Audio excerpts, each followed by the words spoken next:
Assalamualaikum warahmatullahi wabarakatuh. Perkenalkan, nama saya Rosi Safitri Putra Pratama dengan NIM 2023071177. Oke, sebelumnya saya ucapkan terima kasih banyak kepada Ibu Novia Fitri Erliza karena telah memberikan kesempatan kepada saya untuk mempresentasikan dari jurnal yang sudah saya ambil dari Jurnal Penelitian Ibnu Rushd dengan judul Metodologi Penelitian Kuantitatif dan Penerapannya dalam Penelitian. Ini yang diterbitkan atau yang dikarang oleh Muhammad Mahrus Ali dari Sekolah Tinggi Agama Islam Ibnu Rushd Kota Bumi, yang diterbitkan tentunya pada tahun 2022 bulan 2 tanggal 27. Oke, langsung saja kita masuk ke pendahuluan. Penelitian kuantitatif merupakan metode penelitian yang berfokus pada pengukuran fenomena menggunakan data dalam bentuk angka. Nah, metode ini digunakan untuk mengembangkan model, teori, dan juga hipotesis yang dapat diuji secara empiris. Dalam penelitian kuantitatif, data yang dikumpulkan itu biasanya divisualisasikan dalam bentuk tabel dan grafik. Jadi ada bentuknya gitu, dalam bentuk tabel dan juga grafik, itu untuk mempermudah analisa serta interpretasi hasil penelitiannya. Selanjutnya kita masuk ke tujuan penelitian kuantitatif ini sendiri, yakni penelitian kuantitatif itu bertujuan untuk mengembangkan teori dan juga model matematis yang dapat menjelaskan fenomena tertentu. Selain itu, metode ini juga digunakan untuk menentukan hubungan antar variabel dalam suatu populasi serta mengukur hubungan kuantitatif antara pengamatan empiris dengan model matematis. Dengan demikian, penelitian kuantitatif dapat memberikan gambaran yang objektif mengenai suatu fenomena berdasarkan data yang telah dianalisa secara statistik. Jadi penelitian kuantitatif ini itu menggunakan data secara statistik atau model matematis secara jelas agar dapat dianalisa secara lebih gampangnya gitu. Oke, selanjutnya ini ada 5 poin proses penelitian itu dari jurnal yang sudah saya ambil tadi. Itu bahwasanya proses penelitian kuantitatif ini tak luput dari 5 poin penting yang ada di dalamnya. Itu yang pertama, itu ada poin pertama, ada observasi.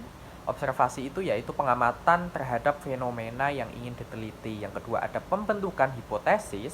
Nah, hipotesis sendiri itu penyusunan dugaan sementara berdasarkan hasil observasi dan kajian teori. Yang selanjutnya ada pengujian hipotesis, yakni proses pengumpulan dan analisa data untuk menguji apakah hipotesis yang diajukan dapat diterima atau ditolak.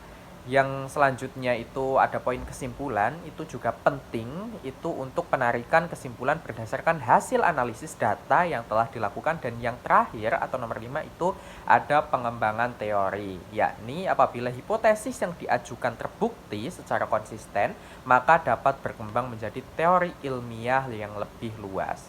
Next, langsung ke pengumpulan data. Nah, pengumpulan data ini dalam penelitian kuantitatif, data yang dikumpulkan harus dalam bentuk angka yang dapat diukur secara objektif. Teknik pengumpulan data yang umum digunakan meliputi survei, eksperimen, serta analisis data sekunder. Setelah data terkumpul, tahap berikutnya adalah melakukan analisis statistik untuk memperoleh kesimpulan yang dapat dipertanggungjawabkan secara ilmiah. Lanjut ke pengujian hipotesis. Nah, pengujian hipotesis ini dalam penelitian kuantitatif tentunya itu dilakukan dengan menggunakan metode statistik yang sesuai. Hasil pengujian akan menentukan apakah hipotesis yang diajukan saat dapat diterima atau ditolak. Nah, jika hipotesis diterima, maka hal tersebut dapat digunakan sebagai dasar dalam penyusunan teori baru atau pengembangan teori yang telah ada. Namun jika hipotesis ditolak, maka perlu dilakukan penelitian lebih lanjut untuk mendapatkan temuan yang lebih akurat. Lanjut ke pengembangan model dan teori. Nah, tujuan utama dari penelitian kuantitatif ini adalah untuk membangun model matematis dan teori yang dapat menjelaskan hubungan antar variabel secara sistematis. Proses pengukuran dalam penelitian ini juga menghubungkan data empiris dengan model matematis yang telah dikembangkan, sehingga menghasilkan temuan yang dapat digunakan untuk memahami suatu fenomena secara lebih mendalam dan akurat. Oke, ini yang terakhir ada kesimpulan.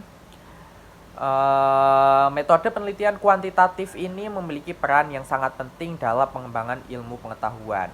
Nah, dengan menggunakan pendekatan yang sistematis, penelitian ini memungkinkan peneliti untuk menguji hipotesis secara objektif serta memperoleh hasil yang dapat dijadikan sebagai dasar dalam pengambilan keputusan. Hasil penelitian kuantitatif juga dapat digunakan dalam berbagai bidang, termasuk pendidikan, sosial ekonomi, dan juga sains untuk mendukung pengembangan kebijakan atau inovasi berbasis data. Oke, ini ada referensi dari jurnal yang sudah dibuat oleh Bapak Muhammad Ali, Sayyidah Hamzah juga ada. Baik, selanjutnya terima kasih. Sekian yang dapat saya sampaikan. Cukup dari saya. Wabillahi taufik wal hidayah. Wassalamualaikum warahmatullahi wabarakatuh.